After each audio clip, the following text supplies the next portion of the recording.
So the last topic we're going to cover today is when not to use Java parallel streams, because it's just as important to know when to use it as when not to use it. Certain types of programs just don't benefit from parallel streams. One example is if the source that you're dealing with, the input source, is expensive to split or splits unevenly. And you can take a look at this. I think we've talked about this before in the EX14 example. In that case, if you use the version that uses array lists, then it splits very nicely. But if you use the version that uses linked lists, then it doesn't split nicely. And as the size of the elements, number of words that we're dealing with goes up, that starts to run much worse than the version that uses the array list. And we've taken a look at that, and I showed you that as the size gets big, the array list starts to really dominate in terms of performance.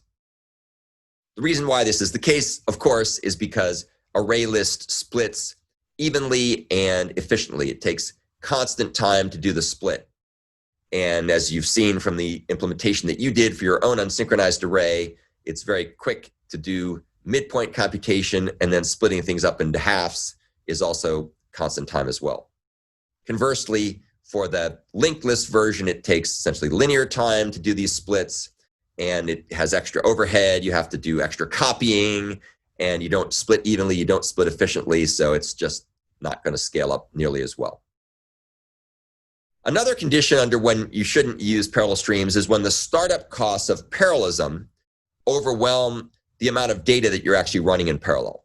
So if it turns out that, say, N and Q are low, then there's no real need to use parallelism because you're going to get crappy performance. So there's a nice example in my EX16 folder where I demonstrate using parallel streams for computing the nth factorial with longs and sequential streams for computing the nth factorial with a long. And it turns out that the overhead, if you run this program, you'll see that the overhead of creating a parallel stream is actually higher than the benefits of just running it sequentially when the value of n is relatively low. And if you run this program, you'll see once you reach an n of like 22 or 23, I think, it overflows because long only goes so big and factorial grows exponentially. And so you don't really get a win from doing parallel processing for built-in types. Now, if you're doing it with big integers, it's a different story, and where n may be big. So if n is small, then it turns out that parallel solutions don't really give you any kind of win, and sequential approaches are better. Another characteristic where you'll have problems with parallel streams is when combining partial results is costly. And this is what we had just looked at with the EX14 example that we demoed very recently. And in that particular case, it turns out that when you use linked lists or array lists or whatever, and you use collections that are going to be things that require complicated merging, like a tree set or a tree map or a hash map or a hash set and so on, where merging of the intermediate results takes a while, that you'll end up with rather poor performance. So of course it gets even worse when you combine, say, a linked list with a tree set or a hash map. Then you get, abysmally bad performance because the splitting is slow and the combining is slow. So those are cases where you want to use better data structures and probably concurrent streams or concurrent collectors when n gets large. Also, the only way this was ever going to be a win is if the Q value in n times Q is very high. If you do a lot of processing, then you may still get a win even if the combining is slow. If you run into those situations, then using a concurrent collector may be a solution that works better, as we saw. There's also the problem that some streams operations don't sufficiently exploit parallel processing. And you can see this in my EX15 example. I won't go through this in great detail, but just very quickly, here's a program that wants to compute the square root of the first n even numbers. And it does it by using the iterate factory method and the limit operation.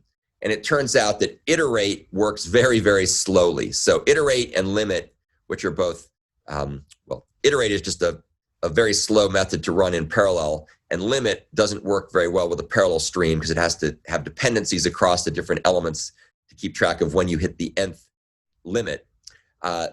Scales up very, very poorly. So the performance of this will be abysmal. A more efficient way to compute the square root of the first n even numbers is to use the longstream.range method. And in this case, we can basically make it run much, much faster. And that's because longstream.range splits evenly and it splits efficiently. So it runs way, way better. So sometimes you can get a better performance just by using different operations with parallel streams. Another obvious situation where you're not going to get much of a win is if there aren't any cores other than just one, or if they're not many, if they're two. So if you only have a small number of cores, then parallelism is probably not going to give you much, or using parallel streams will not give you much, because there just isn't much parallelism to extract out of the underlying hardware. And then another consideration to think about is that there's no obvious built-in way to shut down the processing of a parallel stream. So once the parallel stream starts to run, it's a bit awkward to shut it down. Now, there are ways to do it, and the ways to do it are typically to define some kind of volatile flag that you can use to cancel the processing, and then all your code has to check to see whether that flag is set.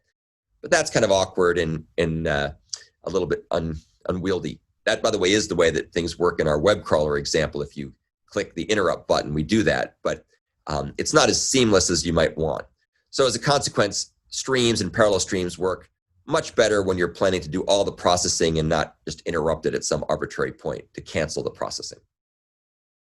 So that's a quick summary of when not to use parallel streams. These are good things to remember. They oftentimes show up on quizzes, but just as a general rule, it's your job as a good software developer to know what tools to use under what circumstances and how not to use certain tools under other circumstances, because you can make things worse, not better.